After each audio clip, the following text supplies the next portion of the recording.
ओम शांति। परम शिक्षक शिव बाबा ज्ञान के अविनाशी रत्न हम आत्माओं पर लौटाते हैं। वो रत्न जो संगम युग पर हमारे लिए श्रीमत के आधार पर कदमों में पदम जमा करने का आधार बन जाते हैं। और जब हम आत्माएं सतयुग में जाती हैं तो यही ज्ञान स्थूल हीरे मोती के समान बड़े बड़े महलों के रूप में, खजानों के रूप में हमारी सेवा करता है, हमें ऊंच पद का अधिकारी बना देता है। तो बाबा के अमूल्य रत्न, बाबा के ज्ञान का खजाना आत्मा के अंतर को परिवर्तन करके उसका आदि मध्य अंत सुहेला बना देता है, सुखदाई बना देता है। और इस परिवर्तन का आधार है बाबा की याद। और ईश्वरीय याद में ईश्वरीय ज्ञान के आधार पर किया गया श्रीमत अनुरूप हमारा हर एक कर्म रूपी कदम। तो आज की मुरली भी हमें कैसे अपने कर्मों को श्रेष्ठ बनाना है, ईश्वरीय याद से कैसे स्वयं को बदलना है, वो विधि सिखा रही है। बहुत प्यार से आत्मिक स्थिति में स्थित होकर हम सभी सुनेंगे बाबा के मधुर महावाक्य। आज है 1 तारीख 1 अप्रैल 2025। बाबा के महावाक्य हैं, मीठे बच्चे, बाप नॉलेजफुल है, उन्हें जानी जानन हार कहना यह उल्टी महिमा है। बाप आते ही हैं तुम्हें पतित से पावन बनाने, है ना। तो बाबा को जानी जाननहार नहीं कहते हैं, नॉलेजफुल तो है लेकिन जानी जाननहार नहीं है। ये बाबा की उल्टी महिमा नहीं करनी है।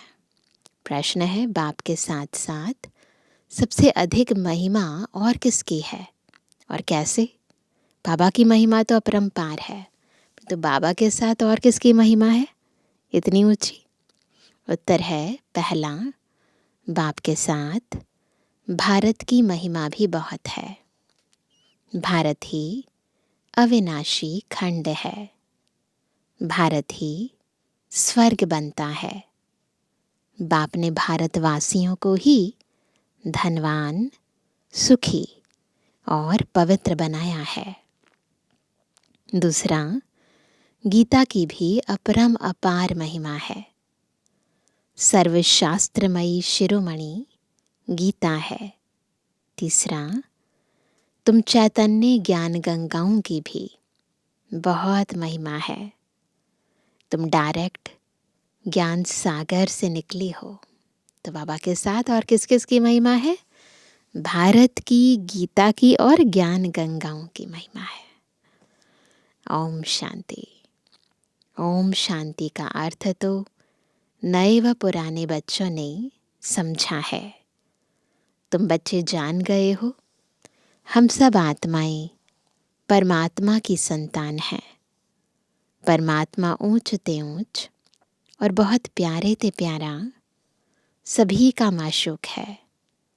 बच्चों को ज्ञान और भक्ति का राज तो समझाया है। ज्ञान माना दिन, सतयुग त्रेता, भक्ति माना रात, द्वापर कलयुग। भारत की ही बात है। पहले पहले तुम भारतवासी आते हो। 84 का चक्र भी तुम भारतवासियों के लिए है, जो ओरिजिनल भारतवासी हैं, जो सतयुग आदि से हैं। भारत ही अविनाशी खंड है। भारत खंड ही स्वर्ग बनता है और कोई खंड स्वर्ग नहीं बनता। तो कितने भाग्यवान हैं हम, हमारा जन्म भारत में हुआ है। तो बाबा कहते हैं बच्चों को समझाया गया है, नई दुनिया सतयुग में भारत ही होता है। भारत ही स्वर्ग कहलाता है। भारतवासी ही फिर 84 जन्म लेते हैं, नरकवासी बनते हैं। वही फिर स्वर्गवासी बनेंगे। इस समय सभी नरकवासी हैं। फिर भी और सभी खंड विनाश हो, बाकी भारत रहेगा। रिपीट होगी साइकिल। फिर दोबारा सब खंड विनाश हो जाएंगे और एक खंड रहेगा। भारत खंड की महिमा अपरम अपार है। भारत में ही बाप आकर तुमको राजयोग सिखलाते हैं। यह गीता का पुरुषोत्तम संगम युग है। भारत ही फिर पुरुषोत्तम बनने का है। ये भारत भूमि और भारतवासी पुरुषोत्तम बन जाएंगे। अभी वह आदि सनातन देवी देवता धर्म भी नहीं है, राज्य भी नहीं है, तो वह युग भी नहीं है। तुम बच्चे जानते हो, वर्ल्ड ऑलमाइटी अथॉरिटी एक भगवान को ही कहा जाता है। भारतवासी यह बहुत भूल करते हैं। जो कहते हैं वह अंतर्यामी है। बहुत बड़ी गलती क्या करते हैं, भगवान को कहते हैं वो अंतर्यामी है। सभी के अंदर को वह जानते हैं। बाप कहते हैं मैं कोई के भी अंदर को नहीं जानता हूँ। मेरा तो काम ही है पतितों को पावन बनाना। बहुत कहते हैं शिव बाबा आप तो अंतर्यामी हो। दुनिया में भक्ति में भी कहते हैं ना भगवान को कि वो तो अंतर्यामी है, सब जानता है। बाप कहते हैं मैं हूँ नहीं, मैं किसके भी दिल को नहीं जानता हूँ। मैं तो सिर्फ आकर पतितों को पावन बनाता हूँ। मुझे बुलाते ही पतित दुनिया में है और मैं एक ही बार आता हूँ, जबकि पुरानी दुनिया को नया बनाना है। मनुष्य को यह पता नहीं है कि यह जो दुनिया है वह नई से पुरानी, पुरानी से नई कब होती है, किसी को नहीं पता। हर चीज़ नए से पुरानी सतो रजो तमो में ज़रूर आती है। ये तो लॉ है ना इस सृष्टि का, पंच तत्वों का नियम है। हर चीज़ नए से पुरानी होती है। मनुष्य भी ऐसे होते हैं। बालक सत्व प्रधान है, छोटा बेबी सत्व प्रधान है, फिर युवा होते हैं, फिर वृद्ध होते हैं, अर्थात रजो तमो में आते हैं।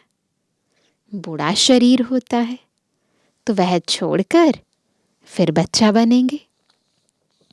बच्चे जानते हैं नई दुनिया में भारत कितना ऊंच था। याद आता है सभी को नई दुनिया में भारत कितना ऊंच था। भारत की महिमा अपरम अपार है। इतना सुखी, धनवान, पवित्र और कोई खंड है नहीं। फिर सतु प्रधान बनाने बाप आए हैं। जो था फिर से बनाने बाप आए हैं।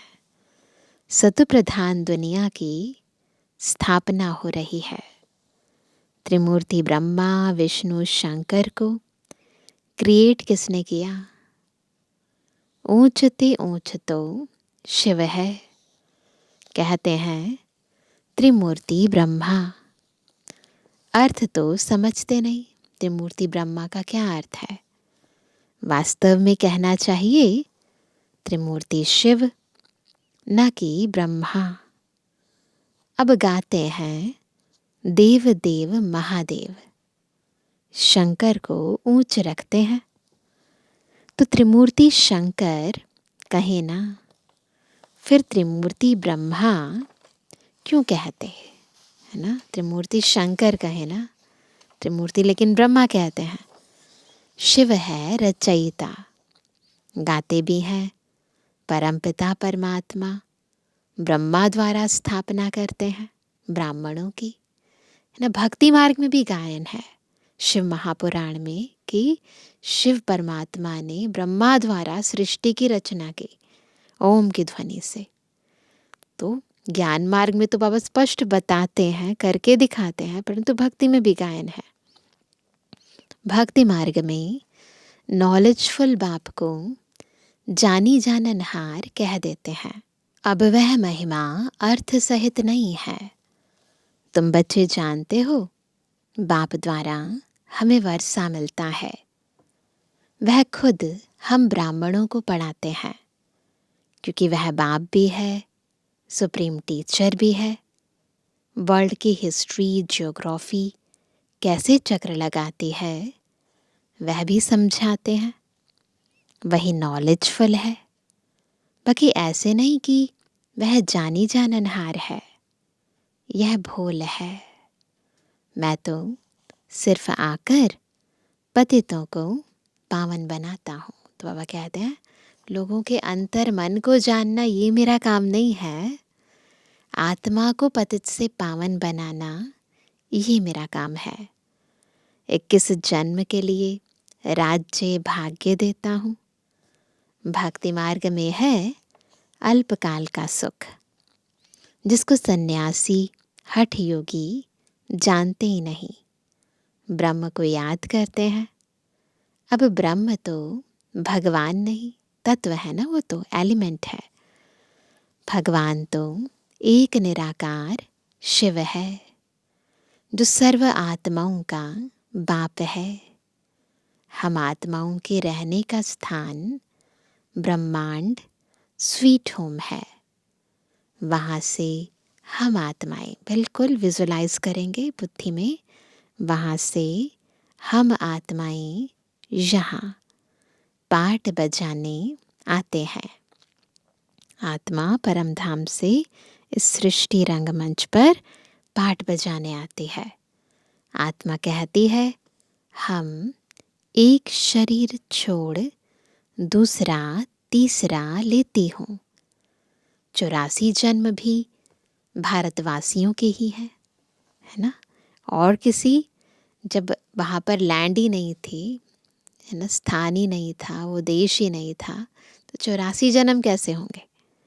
केवल भारत ही है अविनाशी भूमि, जो आदि से लेकर अंत तक चलती है। इसलिए 84 जन्म भी केवल भारतवासियों के हैं। जिन्होंने बहुत भक्ति की है वही फिर ज्ञान भी जास्ती उठाएंगे।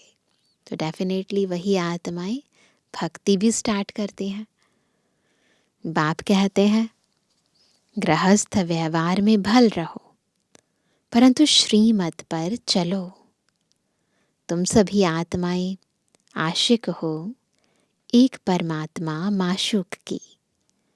भक्ति मार्ग से लेकर तुम याद करते आए हो। आत्मा बाप को याद करती है। यह है ही दुख धाम। हम आत्माएं असल शांति धाम की निवासी हैं। पीछे आए हैं सुख धाम में। फिर हमने 84 जन्म लिए। हम सो हम का अर्थ भी समझाया है। वह तो कह देते आत्मा सो परमात्मा, परमात्मा सो आत्मा। अब बाप ने समझाया है हम सो देवता, क्षत्रिय, वैश्य, सो शूद्र, है ना। तो बाबा ने बहुत ही क्लैरिटी से बताया हम सो का अर्थ।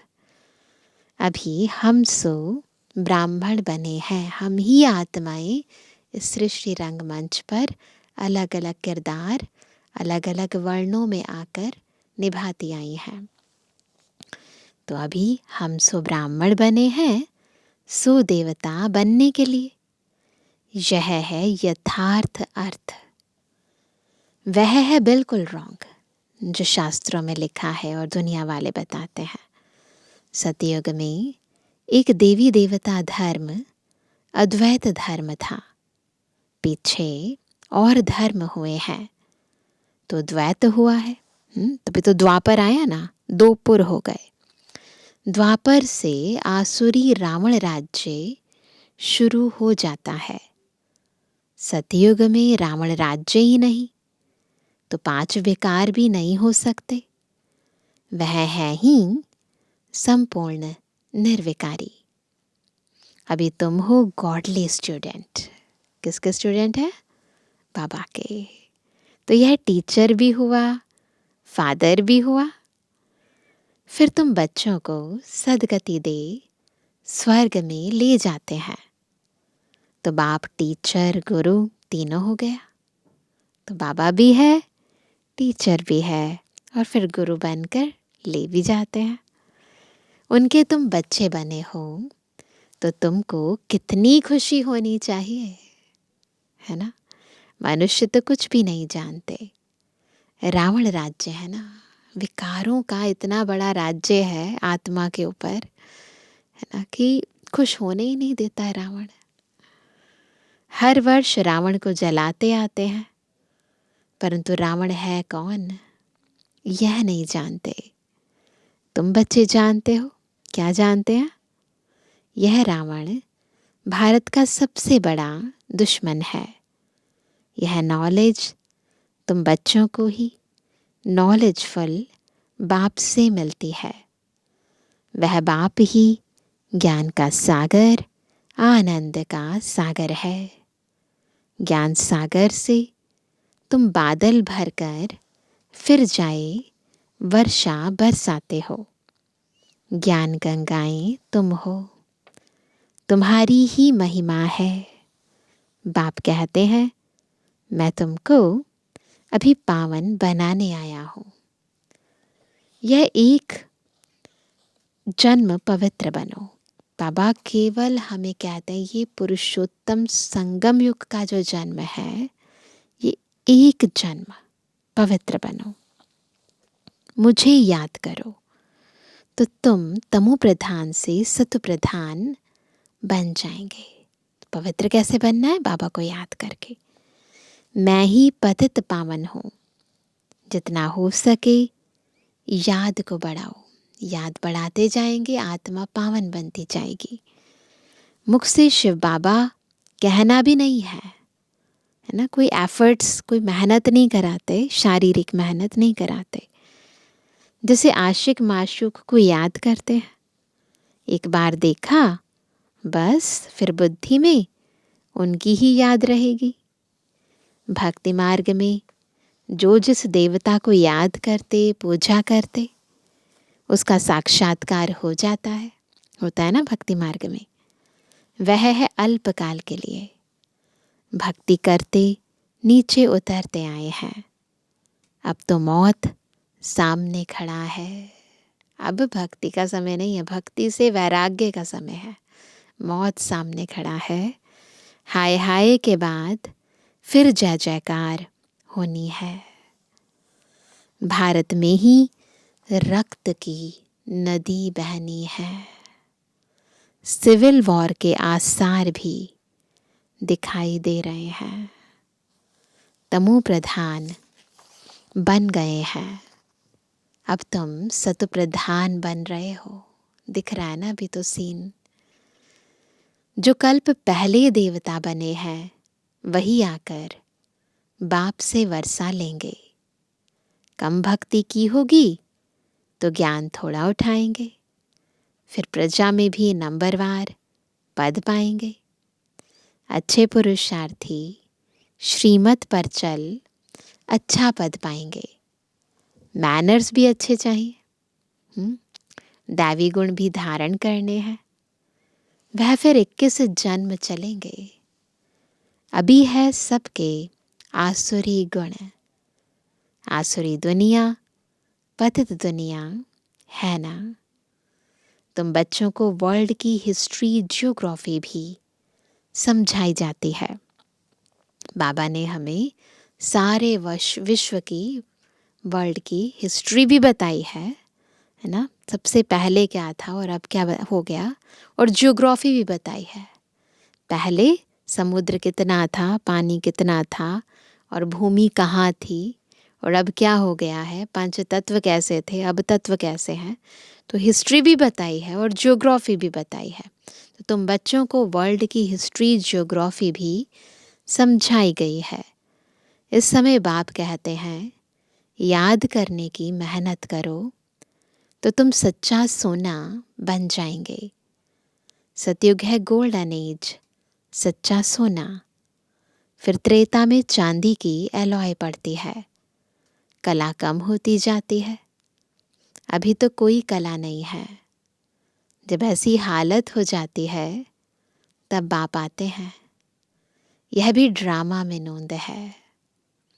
इस रावण राज्य में सभी बेसमझ बन गए हैं। बुद्धि में दे अभिमान का किचड़ा है ना, तो समझ, बुद्धि जो समझती है उस पर ही माया सबसे बड़ा प्रहार करती है। जो बेहद ड्रामा के पाठधारी होकर भी ड्रामा के आदि मध्य अंत को नहीं जानते हैं। सोचो, एक एक्टर एक फिल्म कर रहा है और उसको यही नहीं पता है कि स्क्रिप्ट क्या है, आदि क्या है, मध्य क्या और अंत क्या है, तो फिर एक्टिंग कैसे करेगा। तो हम एक्टर हैं परंतु हमें से ड्रामा का कुछ नहीं पता। तुम एक्टर्स हो ना, तुम जानते हो हम यहाँ पाठ बजाने आए हैं, परंतु पाठधारी होकर जानते नहीं। हम पाठधारी हैं और हम जानते नहीं।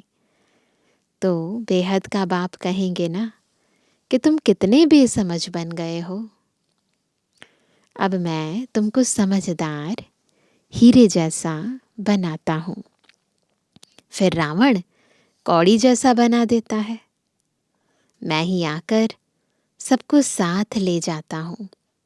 फिर यह पतित दुनिया भी विनाश होती है। मच्छरों सदृश सबको ले जाता हूँ। तुम्हारी एम ऑब्जेक्ट सामने खड़ी है। ऐसे तुमको बनना है। कैसा? लक्ष्मी नारायण जैसा। तब तो तुम स्वर्गवासी बनेंगे। तुम ब्रह्मा कुमार कुमारियां यह पुरुषार्थ कर रहे हो, स्वर्गवासी बनने का पुरुषार्थ कर रहे हैं। मनुष्यों की बुद्धि तमो प्रधान है तो समझते नहीं। इतने बीके हैं तो जरूर प्रजापिता ब्रह्मा भी होगा। इतने सारे बच्चे हैं तो पिता तो कोई होगा ना। ब्राह्मण है चोटी, ब्राह्मण फिर देवता, फिर क्षत्रिय, वैश्य, शूद्र, फिर ब्राह्मण। तो बाबा कहते हैं चित्रों में ब्राह्मणों को और शिव को गुम कर दिया है। भक्ति मार्ग के चित्रों में तुम ब्राह्मण अभी भारत को स्वर्ग बना रहे हो।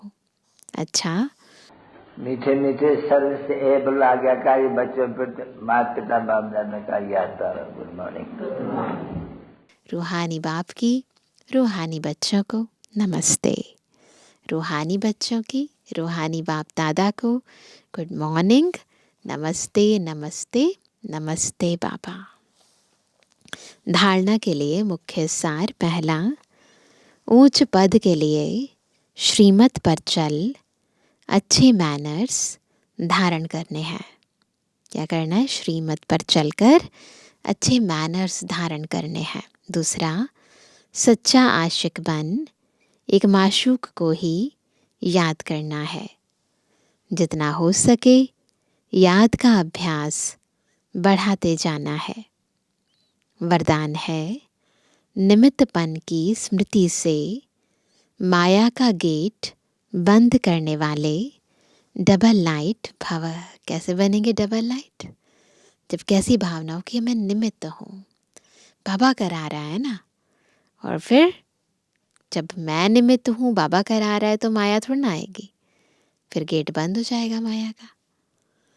जो सदा स्वयं को निमित्त समझकर चलते हैं ना, मैं नहीं कर रहा, बाबा करा रहा है, उन्हें डबल लाइट स्थिति का स्वतः अनुभव होता है। करन करावन हार, करा रहा है, मैं निमित्त हूँ। इसी स्मृति से सफलता होती है। मैंपन आया अर्थात माया का गेट खुला। मैं आया, माया आ गई। निमित्त समझा अर्थात माया का गेट बंद हुआ, तो निमित्त समझने से माया जीत भी बन जाते और डबल लाइट भी बन जाते। साथ साथ सफलता भी अवश्य मिलती है। यही स्मृति नंबर 1 लेने का आधार बन जाती है। स्लोगन है, त्रिकालदर्शी बनकर हर कर्म करो। काम करने से पहले त्रिकालदर्शी, आदि मध्य अंत सोच लो, तो सफलता सहज मिलती रहेगी। अभी सुनते हैं मातेश्वरी जी के महावाक्य। पहला, मनुष्य आत्मा अपनी पूरी कमाई अनुसार भविष्य प्रारब्ध भोगता है।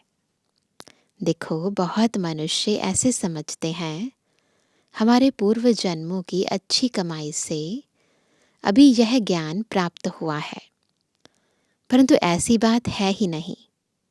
पूर्व जन्म का अच्छा फल है, यह तो हम जानते हैं। कल्प का चक्र फिरता रहता है, सतो रजो तमो बदली होता रहता है, परंतु ड्रामा अनुसार पुरुषार्थ से प्रारब्ध बनने की मार्जिन रखी है ना। तो पिछले जन्मों के कर्म अनुसार ज़रूर हमें अच्छा जन्म मिला है, लेकिन फिर भी पुरुषार्थ की मार्जिन हमेशा रहती है। तो इसीलिए बाबा कहते हैं कि इसीलिए ड्रामा अनुसार पुरुषार्थ से प्रारब्ध बनने की मार्जिन रखी है, तब तो वहाँ सतयुग में कोई राजा रानी, कोई दासी, कोई प्रजापद पाते हैं। तो यही पुरुषार्थ की सिद्धि है। वहाँ द्वैत, ईर्ष्या होती नहीं, द्वैत भावना ही नहीं है ना। मैं ऐसा, वो वैसा, ये ऊंच, ये नीच, नहीं। ईर्ष्या भी नहीं होती। वहाँ प्रजा भी सुखी है। राजा रानी प्रजा की ऐसी संभाल करते हैं जैसे माँ बाप अपने बच्चों की संभाल करते हैं। वहाँ गरीब साहूकार सब संतुष्ट हैं। इस एक जन्म के पुरुषार्थ से 21 पीढ़ी के लिए सुख भोगेंगे। यह है अविनाशी कमाई। सोचो, है ना, ये जो अब हम कमाई कर रहे हैं, ये अविनाशी कमाई है। जो इस अविनाशी कमाई में अविनाशी ज्ञान से अविनाशी पद मिलता है। अभी हम सतयुगी दुनिया में जा रहे हैं। यह प्रैक्टिकल खेल चल रहा है। यहाँ कोई छू मंत्र की बात नहीं है। ऐसा नहीं कोई छू मंत्र करेंगे, जादू करेंगे, मंत्र जपेंगे और चेंज हो जाएगा। नहीं, पुरुषार्थ से प्रारब्ध बनती है। दूसरा, गुरु मत, शास्त्रों की मत, कोई परमात्मा की मत नहीं है। तो मामा ने कहा, परमात्मा कहते हैं बच्चे, यह गुरु मत, शास्त्र मत कोई मेरी मत नहीं है। यह तो सिर्फ मेरे नाम की मत देते हैं। समझते हैं भगवान ने लिखा है। पापा कहते नहीं, बस मेरे नाम की मत देते हैं, परंतु मेरी मत तो मैं जानता हूँ। भक्ति में भी कहते हैं ना, तुम्हारी गतमत तुम ही जानो। तो पापा कहते हैं मेरे मिलन का पता मैं आकर देता हूँ। उसके पहले मेरी एड्रेस कोई नहीं जानता। गीता में भल भगवान उवाच है, परंतु गीता भी मनुष्यों ने बनाई है। भगवान तो स्वयं ज्ञान का सागर है। भगवान ने जो महावाक्य सुनाए हैं, उनका यादगार फिर गीता बनी है ना। ये तो यादगार में गीता बनी है। यह विद्वान पंडित आचार्य कहते हैं, परमात्मा ने संस्कृत में महावाक्य उच्चारण किए। उसे सीखने बगैर परमात्मा मिल नहीं सकेगा। इसीलिए तो संस्कृत विश्वविद्यालय बनते हैं ना। उन्हें लगता है कि ये संस्कृत भाषा में ही भगवान ने ज्ञान दिया ना, तो डायरेक्ट सुनने के लिए ये भाषा आनी चाहिए। यह तो और ही उल्टा कर्म कांड में फंसाते हैं। वेद शास्त्र पढ़ अगर सीढ़ी चढ़ जावे, है ना, तो फिर उतना ही उतरना पड़े। जब सुन लेते हैं, समझ लेते हैं शास्त्र, वेद, उपनिषद, फिर उन्हें भुलाना मुश्किल हो जाता है। तो सीढ़ी चढ़ गए तो फिर उतना उतरना भी पड़ता है। तो बाबा कहते फिर उतना ही उतरना पड़े, अर्थात उनको भुलाए एक परमात्मा से बुद्धि योग जोड़ना पड़े, एक्स्ट्रा एफर्ट्स। इसलिए बाबा कई बार मुरलियों में कहते हैं ना, अनपढ़ है तो और अच्छे हैं, क्योंकि परमात्मा साफ कहते हैं, इन कर्म कांड वेद शास्त्र पढ़ने से मेरी प्राप्ति नहीं होती है। देखो, ध्रुव, प्रहलाद, मीरा ने क्या शास्त्र पढ़ा, दिखाते हैं। कभी कहानी सुनिए ना, ध्रुव की, प्रहलाद की, मीरा की, तो उन्होंने कोई शास्त्र पढ़ा? नहीं। यहाँ तो पढ़ा हुआ भी सब भूलना पड़ता है ना। जैसे अर्जुन ने पढ़ा था तो उनको भी भूलना पड़ा। ब्रह्मा बाबा की बात कर रहे हैं, ब्रह्मा बाबा ने सब पढ़ा, बाबा को भूलना पड़ा ना, एफर्ट्स करने पड़े ना। भगवान के साफ महावाक्य हैं, श्वासो श्वास मुझे याद करो। भक्ति में भी कहते हैं ना, कर का मन का डारी दे, मन का फेर। तो बाबा भी कहते हैं श्वासो श्वास मुझे याद करो। इसमें कुछ भी करने की जरूरत नहीं है, स्थूल कर्म कांड करने की जरूरत नहीं है। जब तक यह ज्ञान नहीं है तो भक्ति मार्ग चलता है, परंतु ज्ञान का दीपक जग जाता है तो कर्मकांड छूट जाता है। एक बारी ये पता चल जाए कि ज्ञान है क्या, आत्मिक स्थिति में टिक जाएं, परमात्मा को स्वरूप से याद करना सीख जाएं, तो अपने आप कर्मकांड छूट जाते हैं। क्योंकि कर्मकांड करते करते अगर शरीर छूट जावे तो फायदा क्या मिला? प्रारब्ध तो बनी नहीं। कर्म बंधन के हिसाब किताब से तो मुक्ति मिली नहीं, है ना। लोग तो समझते हैं झूठ ना बोलना, चोरी ना करना, किसी को दुख ना देना, यह अच्छा कर्म है। परंतु यहाँ तो सदा काल के लिए कर्मों की बंधाए मानी से छूटना है ना, सदा काल के लिए। और विकर्मों की जड़ को निकालना है। हमारा मूल लक्ष्य यही है, विकर्मों की जड़ को निकालना है, विकर्म विनाश करने हैं। हम तो अब चाहते हैं ऐसा बीज डालें जिससे अच्छे कर्मों का झाड़ निकले।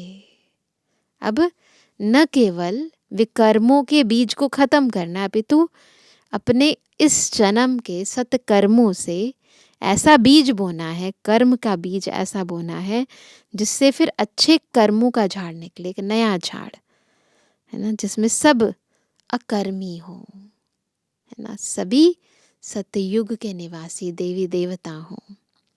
इसलिए मनुष्य जीवन के कार्य को जान श्रेष्ठ कर्म करना है।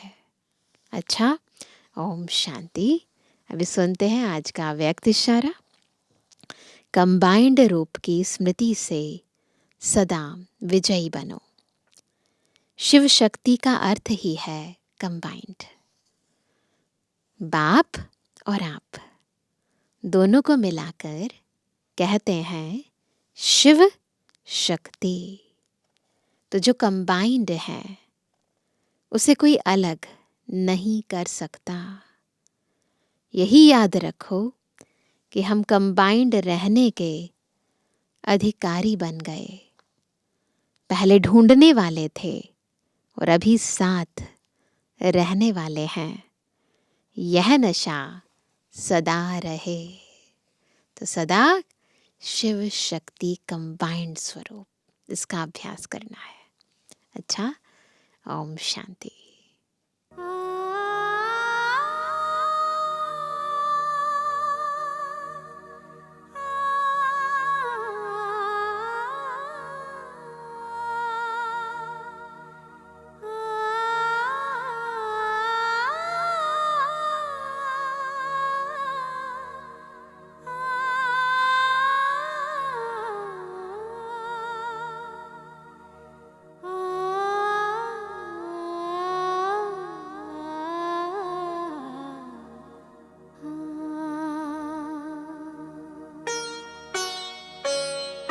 नई सुबह की नई किरण, चलो रे पंछी पार गगन। नई सुबह की नई किरण, चलो रे पंछी पार गगन। बिखरा करके किरण किरण, बुला रहा है वो प्राण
कर ले